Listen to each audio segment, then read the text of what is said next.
وعلیکم سلام. خان یوسف ورور ستړي ماسي تړه ماش ډېر وخت بعد لاله خان یوسف جوړي د الله رحم د الله د خوشحال لره کامیاب اوسې سوکاله اوسې خوشحالي دې غواړم. څنګه چل ډېره مننه. پښه دې څرنګه راوسې؟ موږ خو پښه ورته یې تاسې خپه ورته یې کیسه ورته یې پښه و ښه ده ولا ښه ده ولا رښتیا درته یم ورور. دغه میډیا کې تخته خو پته ده نظر اعظم نه ته راځي وروره داسې یو حال پاکستاني سړی مې نه دی لیدلی وه وروره. خو دا طالب زما ورور زما افغان دا د راغی کېناستو زه خو ازاد شلم اوس تو ځان ازاد کوم امریکایي چې کوم کور نه تا راوړی په کومه لاره تا ورکړې وه زما غږ شته ورسئ ورته په یوټیوب کې وګورئ. په هغه وخت کې چې هغه د موږ او د طالبانو ګهیز او بیګم هم یو بل پسې بد و رد و کنځاوې کولې دلیلونه به مې ویل. په هغه وخت کې مو ورته دغه پکتیاوال تاسې ته ویلي چې د طالب د کور د شپې د تا د بلا د لوبې د ګلخانه په هغه وخت کې موږ ته په جاره باندې دغه خبره کوله چې طالب هغه طالب چې هغه سار او بیګم ما ته د مرګ د بل او د بل کیسې کوي موږ ښکنځل ورته کوو دی ښکنځل ورته کوي.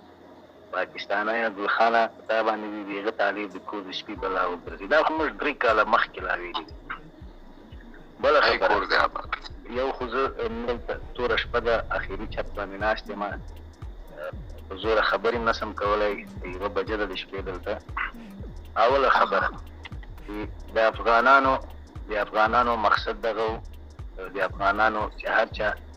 مبارزه کوله مطلب یې دغه و چې نور د وروروزنه نور دغه کونډې یتیمان ستړي وو ورنه خلک. زموږ د مبارزې مطلب دغه و چې نور زموږ ماشومان یتیمان نشي نور زموږ خویندې ومندې کونډې نشي.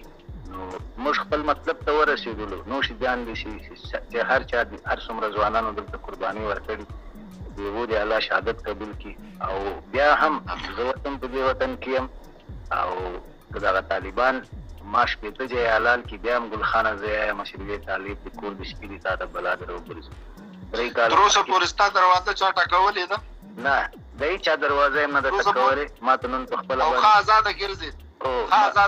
ما ته په 2مه ورځ باندې ما ته قاري سعید خوستي صوتي وایس میسج راولېږه بختیاوال وروره دا تا خپل وطن ده سرې سترګې پکې ګرځه او څوک به تا ته داسې ونه یایي چې د مخ دې څوک ولاندې. نن بیا موبین چې هغه دا 3-4 کاله موږ څه نه ورته وویلي څومره بد ورد هم نه ورته وویلي څومره کنځاوې نه ورته وکړې څومره بدې خبرې هم نه ورته وکړې. دم نه دې سر پکړې نه د سر پکړې نه موږ سر پکړې. لیکن زه یې اوس تا ته میسج په واټساپ باندې درلېږم دغلته ته دغه لایف کې واوره. موبین غږ خو ټول پېژني چې د موبین غږ لکه د چا غږ دی. هغه موبین نن ما ته وویلي چې پکتیاوال صاحب خبر شوی یم چې مریضان دي موټر دې پکار وي پیسې دې پکار وي زه په کابل کې یم او په پکتیا کې دې پکار وي وریم یاران شته. نو ګورئ موږ خو دوه به خدای سره جوړ کړي 3م به مخکې تور شي ګلخانانو ورته تاسې شرمنده وي شرمنده وي او د خدای هم دایما دغسې شرمنده غواړو. موږ خو که دغه طالب راجک شي او دا ټول مبارزین سټ مخې حلال کړي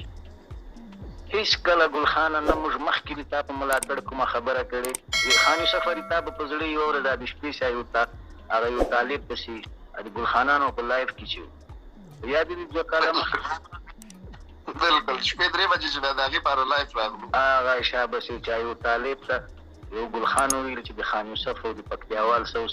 ډایرکټ یې کنځای ورته وکړې د هغه د بېنظیري مور ووایم ته څوک چې پکتیاوال ته ښکنځاوې کوي. نو ګلخانانو ته موږ وایو چې اوس خو د موږ له غمه خو تاسې خلاص شوئ لا شو لا بد لا هر رقم شي اوس د ځان غمه وکړئ او دلته له نوې سره ورته کلمه ووایئ. نورې تاسې ته ډېرې مسلې مسایل دي موږ غمه مه کوئ. موږ که ژوندي وو که مړه وو که م سره وژل مخکې مو هم دغسې درته ویلي وو داسې نه چې نن د طالب حکومت ته لا هغه لا دغه نه مخکې مو هم دغسې درته ویلي وو چې ګلخانه موږ نه ټانګه لرې چلوه خپله ایره منډي دې وپاله له موږ نه طالب مه ګټه وروره جانه. نو قسمت دې ښه دی خان یوسف چې د ما نت نن دومره صحیح کار کوي لکه زه چې په هغه کې یم خبرې مې ټولې او اول وار ده چې زه لایب راغلم هغه هم د تا سره راغلم او موږ هېڅ کومه ستونزه نه لرو هېڅ کوم مشکل نه لرو که طالب هم وزمي خونه مه ورته بالکل بالکل ګوره داسې ده پکتیاوال صاحب زما غږ درځي مهرباني اورم داسې ده ورور مې زه د غول خان ته دا خبره کوم چې زمونږ خو د شورو نه پلان دا او اوس هم زه دا خبره کوم چې د طالب غلطي واولم په غلطۍ کې زه نیوکه پې کوم ښکاره یې پې کوم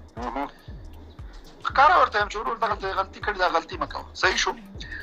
دویمه زمونږ د هغه طالبانو سره تر اوسه پورې وران نه ده چې کوم طالبان غواړي چې افغانستان وران کړي اوسه پورې جوړ نه وي ورسره خو دا کوم طالبان چې زما په ملک کې ناست دي دا زما خپل افغانان دي دا پردي نه دي که دا طالب ستا خبره موږ دې مړ کړي که زه یې وجلی پکتیاوال یې وجلی نو دیو ته به سخته نه وه بس ته نظام دیو سره و دیو ته سخته نه وه نظام دیو سره دی په سیکنډونو کې دا خان یوسف دې ځینه وړی شي په سیکنډونو کې هر مبارز دې ځینه وړی شي خو د طالب مطلب وجل نه دي د طالب مطلب دا دی چې وروره زه امن غواړم دلته اوس داسې خلک دي خان یوسفه چې هغې ورځې پورې له طالب سره جنګېدل تر اخرې ورځې پورې طالب هغو ته تر اوسه ګل نه ده ورپورې کړی چې کوم حقایق وي خوشحال سادات څوک هو د لغمان امنیه قمندان ګوري زه په خپله ویډیو خپله خبرې کړې دي چې حتی زه له خپل اطاق نه هم نه یم بې ځایه شوی چې دا دومره ورځې وم هم دلته وم او نور ګلخانانو ورته تاسې بل چېرته سات تېر کړي هغه هندوستان او د درې ټوپک راواخلئ چې هم شام کی نماز دلی میں پڑھیں گے اور صبح کی نماز بمبئی میں پڑھیں گے زموږ له غمه ورته تاسې خلاص زموږ په سره وزل کوم سره معاف کول زموږ د خپل کور خبره ده هو که تاسې ځان ته افغانان یئ او ځان ته د احمدشاه ابدالي لمسي یئ حق لرئ چې زموږ په منځ کې کار راولرئ ای زنده باد او که تاسې چیرې خپل نیکه جنا بولئ ول جنا سره خورئ چې تاسې لا زموږ نه طالب ګټئ لا موږ له طالب نه ګټئ زنده باد سمه ده خان یوسفه ښه شپه ولرې او خوشحاله اوسې ورور الله دې خوشحاله رسېږي نیمه شپه کې ته پیدا شوې خبر دې وکړو ډېر وخت بعد ما یو څه مریضان دي له هغو سره لږ مصروفه یم زه به انشاءالله الله دې چې به یې تاسې ووینئ چې په دغه کابل کې به لایب راځم او دغه کابل به تاسې ټولو باندې وینم ښه شپه ولرئ انشاءالله ډېره زیاته مننه ورور خوشحاله اوسې آباد اوسې الله دې خوشحاله لرې کامیاب اوسې